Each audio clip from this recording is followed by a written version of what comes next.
Hey guys, welcome to Sanjeevani Prep, and in this lecture we are going to discuss about the ribosomes. So let's see ribosomes from the basics. Okay, सबसे पहले जो है ribosome discover किसने किया था? So ribosome is discovered by the Palade scientist जो हमारे पैलेडे थे उन्होंने इसको राइबोसोम को डिस्कवर किया था। इसीलिए हम जो राइबोसोम को क्या बोलते हैं, पैलेडे पार्टिकल भी बोलते हैं। क्या बोलते हैं? पैलेडे पार्टिकल भी बोलते हैं राइबोसोम को। उसके बाद जो है हमारा सबसे छोटा ऑर्गेनल, सबसे स्मॉलेस्ट ऑर्गेनल जो है हमारे सेल के अंदर, वो क्या है? राइबोसोम है। और इसके अंदर क्या है? कोई भी मेम्ब्रेन प्रेजेंट नहीं होती है। सो ये क्या है? नॉन मेम्ब्रेन बाउंड ऑर्गेनल है। ठीक है, इसके ऊपर कोई भी मेम्ब्रेन प्रेजेंट नहीं होती, नॉन मेम्ब्रेनल होता है। Most abundant and cytoplasmic organelle. ठीक है, ये मोस्ट अबंडेंट क्यों? क्योंकि जो है हर एक सेल में प्रोटीन को प्रोड्यूस करने में हेल्प करता है, जो हमारे जीने के लिए बहुत ज़्यादा ज़रूरी है। ठीक है, और क्या एक साइटोप्लाज्मिक ऑर्गेनल है जो हमारे साइटोप्लाज्म में प्रेजेंट होता है। यूनिवर्सल ऑर्गन है। ठीक है, यूनिवर्सल ऑर्गन मतलब हर एक सेल में, प्रोकैरियोटिक है या फिर यूकैरियोटिक है, हर सेल्स में ये प्रेजेंट होता है राइबोसोम। क्यों? जो है प्रोटीन प्रोड्यूस करने में हेल्प करता है। मोस्ट अबंडेंट सेल भी है। ठीक है, और क्या एक प्रोटीन फैक्ट्री है। जो राइबोसोम है उसको हम प्रोटीन फैक्ट्री क्यों कहते हैं? क्योंकि ये हमारा प्रोटीन प्रोड्यूस कराने में हेल्प करता है। ठीक है, डीएनए की हेल्प से जो हमारा जेनेटिक्स सीक्वेंस होती है उसकी हेल्प से ये क्या करता है? उसको कन्वर्ट करके, डिकोड करके प्रोटीन को प्रोड्यूस करता है। ठीक है, सो मेन फंक्शन क्या होता है हमारे राइबोसोम्स का? क्या करता है? ये प्रोड्यूस करता है प्रोटीन को। ठीक है, बाय ट्रांसलेशन जो प्रोसेस होती है हमारे राइबोसोम्स के। ठीक है, ये हमारे राइबोसोम्स, मान लो ये हमारा राइबोसोम है। ठीक है,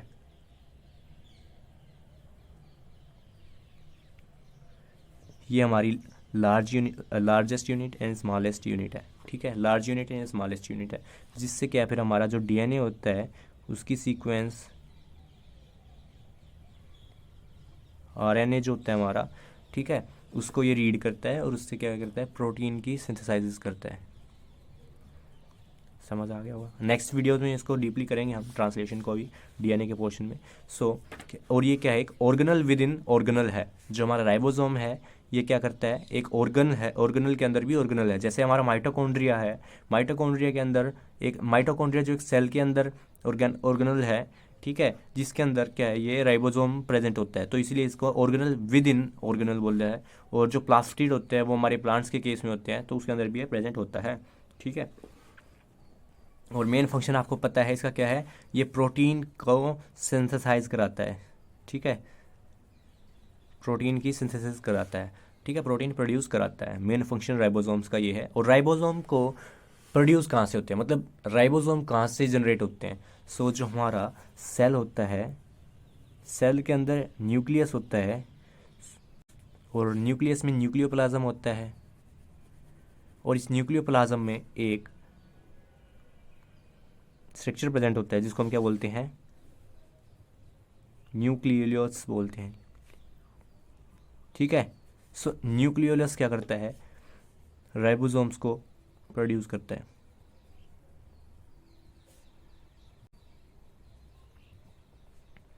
राइबोसोम्स क्या प्रोड्यूस करते हैं? राइबोसोम्स प्रोटीन को प्रोड्यूस करते हैं। ठीक है, और राइबोसोम की केमिकल कॉम्पोजिशन क्या होती है, मतलब बना किन चीज़ों से होता है ये?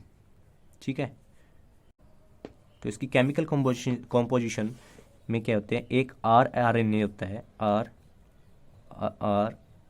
आरएनए। ठीक है, आरएनए प्लस उसके बाद कुछ प्रोटीन होते हैं हमारे। ठीक है, कुछ प्रोटीन होते हैं, कुछ प्रोटीन्स होते हैं। ठीक है, made up of RNA and protein. ये इसकी केमिकल कॉम्पोजिशन है किसकी? राइबोसोम्स की। आरएनए एंड प्रोटीन मिलके बनाते हैं एक राइबोसोम को। ठीक है, types and unit of ribosomes. ठीक है, there are 2 types of ribosome, 70 and 80S जो है हमारे 2 तरह के राइबोसोम होते हैं। एंड एस यूनिट, उनकी जो यूनिट है इज ऑल्सो 2 टाइप। अगर एक 70S है तो इसकी भी 2 यूनिट हैं, और 80S है इसकी भी 2 यूनिट हैं। ठीक है, वो देखते हैं। 2 यूनिट होती है, कौन सी होती है? एक लार्ज यूनिट होती है, एक स्मॉल यूनिट होती है। ठीक है, लार्ज दोनों की ये हैं, दोनों की स्मॉल यूनिट ये हैं। एक की 50 होती है, एक की 60 होती है, और एक की 30 होती है, एक की 40 होती है। जिसकी 50 है उसकी 30 स्मॉलेस्ट यूनिट है, ठीक है, जिसकी 60 है उसकी 40 है, ठीक है। सो देखते हैं नेक्स्ट। सो जो हमारा राइबोसोम है उसकी 2 यूनिट होती है, एक होती है 80S और एक होती है 70S, ठीक है। जो हमारा राइबोसोम है तो उसकी क्या है, 2 यूनिट होती हैं, एक होती है 80S और एक होती है 70S, ठीक है। अब 80S के भी 2 सब यूनिट होती हैं, ठीक है। एक होती है 80 वाली में जो होती है क्या होती है, एक 60S और एक होती है 40S। जो ये इनकी यूनिट होती है इंडिपेंडेंट होती है। आप ये सोचो कि अगर 60 और 40 तो 100 होता है, तो 80S क्यों यहाँ पे। तो ये यूनिट है ना S, इसको हम देखते हैं पहले। ये क्या होती है, S जो होती है हमारी स्वेडबर्ग यूनिट होती है।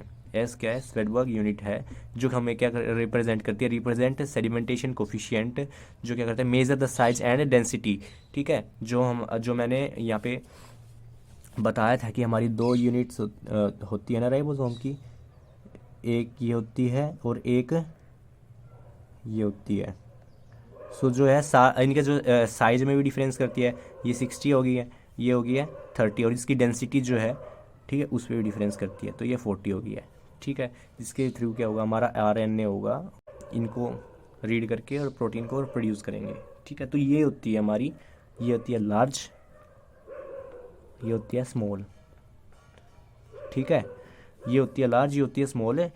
तो ये जो हमारी इंडिपेंडेंट होती है कि अब हम 60 को और 40 को प्लस करें 100 होगा, नहीं, ये हम इसको क्या बोलते हैं, 80S राइबोसोम बोलते हैं पूरे कंप्लीट को, ठीक है। क्या है हमारा 80S, और S क्या हमारी स्वेडबर्ग यूनिट है।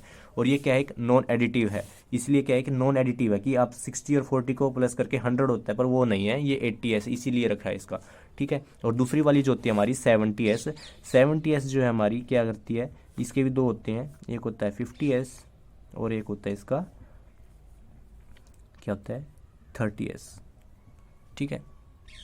इनमें देखो, अगर आपको ये याद करना है ना, तो देखो ये जो है एक उससे अलग होते हैं। अगर आप 70S की बात करें, 70S किन 2 यूनिट से बना होता है, एक 50S से, ठीक है, 50S से प्लस, मतलब मैं ऐसे प्लस यहाँ पे वो इनको ऐड करने के लिए नहीं लिखा है, और एक होती है यहाँ पे 30S, ठीक है। अगर आप इसमें भी 10%, इसमें 10 प्लस करो इधर से, ये क्या हो जाएगी 80S, ठीक है। 80S हो जाने के बाद इसमें आप 10 हो जाएंगे, तो ये 60S, इसमें प्लस 10 कर दिया तो ये 40S, तो ठीक है। तो इसमें जो 20, इसमें दोनों में क्या है 20 का डिफरेंस है, पर आपको क्या करना है, दोनों साइड क्या है 10 को प्लस कर दो, तो आपको जो सेकंड यूनिट है उसके नंबर जो आपको पता चल जाएगा, ये रिस्पेक्टिव जो कि आपसे गलती हो जाएगी 60 40 तो ये होती है, पर आपको क्या है 70 याद रखना है। 70 वैसे तो 50 और 60 कितने होते हैं, 80 होते हैं, पर नहीं है वो, ऐसे नहीं है। 70S में क्या आती है, 2 यूनिट आती है, एक 50S आती है और क्या है एक 30S आती है। जो कि ये जो हमारी यूनिट्स हैं स्वेडबर्ग यूनिट्स, ये क्या करती हैं, हमारे साइज और डेंसिटी को थोड़ा सा रिप्रेजेंट करती है यहाँ पे बाय सेडिमेंटेशन कोफिशिएंट, ठीक है। और क्या है कि नॉन एडिटिव नेचर की हैं ये, ठीक है। 50 और 30 होके 80 नहीं बनाते हैं, बट वो क्या है 70S बना रहे हैं, ठीक है। तो नॉन एडिटिव है कि ऐड करने से इनका वो है, नेम नहीं है इनके, ठीक है। तो इसमें देखो 70 में 10, 80, 50, 60 और 30 में 40, तो ये बन गया। ये वैसे ये तो बनता है 100, पर 100 नहीं है, वैसे ये बनता है 80, पर ये 80 भी नहीं है, तो ठीक है। तो इसमें 70 और ये 80, अगर इसको आपको याद करना था तो मैंने इसमें बता दिया, आप 10 प्लस करते इसमें आपको याद हो जाएगी ये, मतलब जो आपको नेक्स्ट यूनिट मिल जाएगी इनकी, ठीक है। सो ये थे हमारा। अब नेक्स्ट जो है हमारा एक नोट है, ठीक है। क्या है इसमें, जो हमारा 80S राइबोसोम है उसको हम क्या बोलते हैं, eukaryotic ribosome is also called as eukaryotic ribosome. वो क्यों बोलते हैं, क्योंकि जो हमारा 80S होता है वो सिर्फ हमारे यूकैरियोटिक सेल में प्रेजेंट होता है, प्रोकैरियोटिक सेल में प्रेजेंट नहीं होता है, ठीक है। और जो हमारे यूकैरियोटिक सेल होता है, यूकैरियोटिक सेल में दोनों तरह के राइबोसोम प्रेजेंट होते हैं, 70S एंड 80S, ठीक है।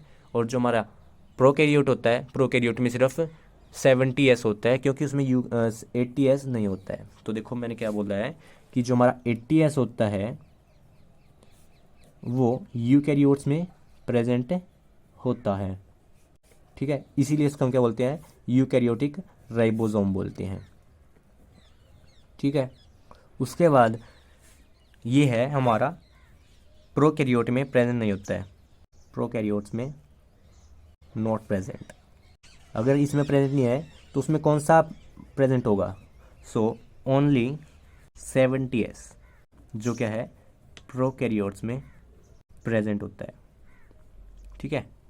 जो हमारा ओनली 70S जो उसमें प्रेजेंट होता है, ठीक है। ये तो हमने बात कर ली। अब प्रोकैरियोट्स में जो हमारे यूकैरियोट्स होते थे ना, तो यूकैरियोट्स में क्या है, हमारे दोनों ही हैं, उसमें 70S भी है और 80S भी है। पर जो 80S है वो खाली यूकैरियोट्स में प्रेजेंट है, वो प्रोकैरियोट्स में प्रेजेंट नहीं है।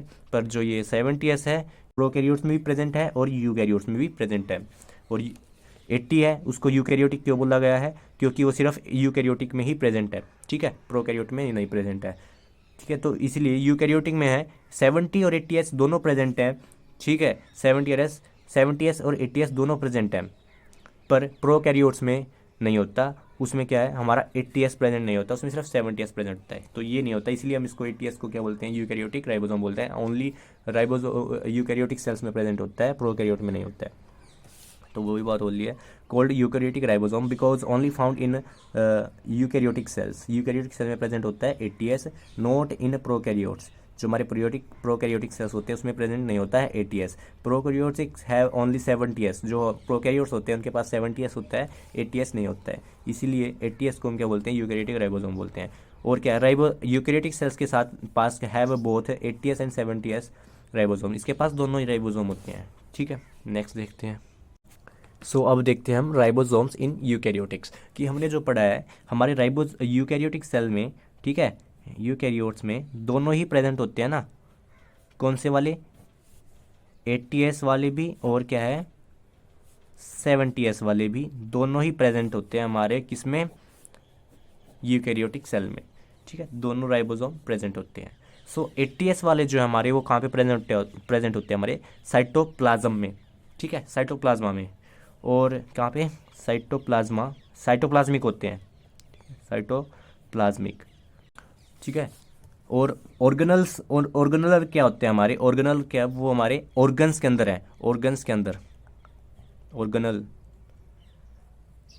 कौन से, मतलब जो हमारे ऑर्गेनल जो हैं उनके अंदर प्रेजेंट है, सेल के अंदर, साइटोप्लाज्मा के अंदर जो ऑर्गेनल होते हैं उन ऑर्गेनल के अंदर भी जो प्रेजेंट राइबोसोम प्रेजेंट है, ठीक है। उनको उनको जो हमारे माइटोकॉन्ड्रिया में जो है, माइटोकॉन्ड्रिया जो हमारा उसके अंदर प्रेजेंट होते हैं। प्लास्टिड जो हमारे प्लांट्स में होता है उसके अंदर प्रेजेंट होते हैं, ठीक है। तो उनको हम क्या बोलते हैं, ऑर्गेनल बोलते हैं। और वो सारे क्या होते हैं, 70S होते हैं। पर जो हमारे साइटोप्लाज्मा से के पास होते हैं किसी ऑर्गेनल के बाहर, ठीक है, तो वो बोलना हमने साइटोप्लाज्मिक, ठीक है। तो वो क्या है, वो सारे 80S हैं यूकैरियोटिक, ठीक है। अब जो ये इसमें भी दो तरह के होते हैं, ठीक है। साइटोप्लाज्मिक इज ऑल्सो 2 टाइप, एक में है मेम्ब्रेन फ्री और एक है मेम्ब्रेन बाउंड। तो इसका क्या मतलब है, ये हमारा सेल है, ये हमारा न्यूक्लियस है इधर, ठीक है। अब इधर हमारी वो मान लो क्या है, हमारी एंडोप्लाज्मिक रेटिकुलम रफ, ठीक है। तो ये होगी हमारी। उसके बाद जो हमारे कुछ राइबोसोम्स यहाँ पे प्रेजेंट होते हैं हमारे साइटोप्लाज्मा में, जो फ्री होते हैं, ठीक है, इनको हम फ्री बोलते हैं। और जो हमारे मेम्ब्रेन बाउंड कौन से हैं, जो हमारे एंडोप्लाज्मिक या फिर जो हमारी न्यूक्लियर एनवलप पे भी थोड़े राइबोसोम्स होते हैं, क्योंकि इसके पास प्रेजेंट होते हैं ना। तो जो राइबोसोम हमारे एंडोप्लाज्मिक रेटिकुलम जो हमारी रफ है, कौन सी वाली, रफ पे प्रेजेंट है, ठीक है। रफ वाले जो राइबोसोम है उनको हम क्या बोलते हैं, मेम्ब्रेन बाउंड बोलते हैं, जो मेम्ब्रेन के साथ फिक्स है, ठीक है, मेम्ब्रेन के साथ फिक्स है। तो ये थोड़े बहुत न्यूक्लियस पे भी प्रेजेंट हो जाते हैं और हमारे, क्योंकि इसके पास ही होती है, ठीक है। तो इसको हम क्या बोलते हैं, मेम्ब्रेन बाउंड, मेम्ब्रेन बाउंड बोलते हैं। और जो हमारे फ्री साइटोप्लाज्मा में प्रेजेंट है ये वाले राइबोसोम्स, ठीक है, ये वाले राइबोसोम्स, इनको हम क्या बोलते हैं, फ्री राइबोसोम्स, फ्री राइबोसोम। तो साइटोप्लाज्मा में जो प्रेजेंट होते हैं वो हमारे मेम्ब्रेन फ्री होते हैं। और मेम्ब्रेन बाउंड कौन से होते हैं? जो हमारी रफ एंडोप्लाज्मिक रेटिकुलम की मेम्ब्रेन पे प्रेजेंट होते हैं, और न्यूक्लियस की आउटर मेम्ब्रेन जो हमारी न्यूक्लियर एनवेलप होती है यहाँ पे, ये प्रेजेंट है। तो और ये प्रेजेंट है, इनको बोलते हैं आर ई आर मेम्ब्रेन पे जो बाउंड है, और हमारी जो न्यूक्लियर एनवेलप है उस पर बाउंड है, वो राइबोसोम्स। ठीक है, अब इनका भी कुछ डिफरेंस होता है, so let's see that difference also. Difference between the cytoplasmic ribosomes, जो हमारे एटीएस हैं, ठीक है, क्योंकि जो हमारे सेल्स साइटोप्लाज्मिक राइबोसोम है वो एक है एटीएस टाइप के हैं वो, ठीक है। और जो हमारे 70s है वो हमारे माइटोकॉन्ड्रिया किस में प्रेजेंट होते हैं? हमारे जो प्लास्टिड होता है उसके अंदर, ठीक है। तो हम देखते हैं difference between the cytoplasmic and, so now see. तो हम देखते हैं अब difference between cytoplasmic ribosome and eighty, जो एटीएस होते हैं हमारे, ठीक है। जो हमारे राइबोसोम होते हैं साइटोप्लाज्मा में, वो कौन से होते हैं? एटीएस वाले होते हैं। तो वो भी दो तरह के होते हैं, एक मेम्ब्रेन फ्री होता है, एक मेम्ब्रेन बाउंड होता है। तो इनके बीच में डिफरेंस देखना है। जो हमारे मेम्ब्रेन फ्री होते हैं वो कहाँ पे प्रेजेंट होते हैं? Present in the cytosol of the cytoplasm. जो हमारा सेल है, ठीक है, जो हमारा सेल है, सेल का जो साइटोप्लाज्म है, लिक्विड है, उसमें प्रेजेंट होने वाले राइबोसोम्स, ठीक है, ये क्या हमारे मेम्ब्रेन फ्री हैं। उसके बाद जो हमारा न्यूक्लियस होता है, ठीक है, इस न्यूक्लियस के अराउंड जो हमारी यह रफ एंडोप्लाज्मिक रेटिकुलम होती है, ठीक है, इसके सरफेस पे प्रेजेंट होते हैं ना, जो इसके सरफेस पे जो प्रेजेंट होते हैं रफ एंडोप्लाज्मिक रेटिकुलम के सरफेस पे, जो कि साइटोप्लाज्मा में फैली हुई है, तो इसके सरफेस पे जो प्रेजेंट होते हैं इनको हम क्या बोलते हैं? Membrane bound. सो तो ये दो होते हैं, ठीक है। Present on the cytosol of the cytoplasm, cytosol में प्रेजेंट है, and present on the R E R and nucleus outer membrane, ठीक है, आउटर मोस्ट मेम्ब्रेन पे जो हमारा न्यूक्लियस होता है थोड़े बहुत उसके भी ऊपर, क्योंकि ये इससे अटैच होती है तो थोड़े बहुत इस पे, तो थोड़े बहुत इस पे लग ही जाते हैं, धूल की तरह मान लो, उस पर लग ही जाते हैं। सो क्या करते हैं? वो प्रोटीन में प्रोड्यूस करने में हेल्प करते हैं।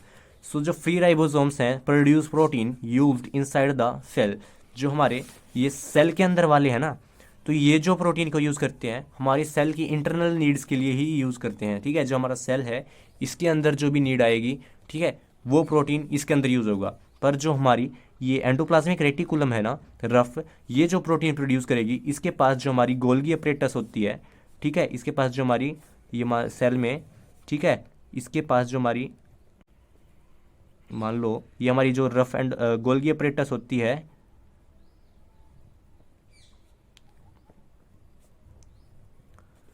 ठीक है, तो ये जो हमारे हैं जो प्रोटीन प्रोड्यूस करते हैं, तो वो गोल्गी अपरेटस के थ्रू जाके उनकी पैकेजिंग हो जाती है, ठीक है, पैकेजिंग हो जाती है। और वो कहाँ पे जाते हैं? हमारे सेल से बाहर जाते हैं, और ठीक है, एक्सोसाइटोसिस के थ्रू। एक्सोसाइटोसिस जो हमारी वेसिकल हमने पढ़ी है ना लास्ट क्लासेस में, ठीक है।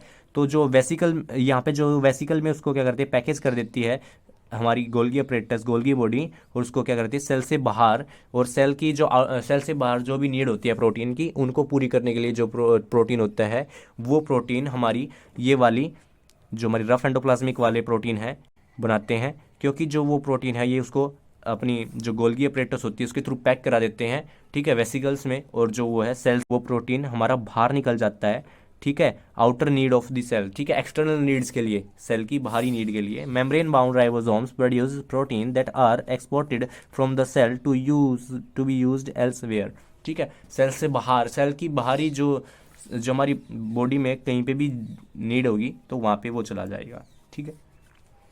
तो ये हमारा कंप्लीट हो गया है। आई होप आपको समझ आया होगा। अगर आया तो please subscribe the channel, like the video, and share it to your friend as well. Comment also how do you feel with the video. So thank you so much.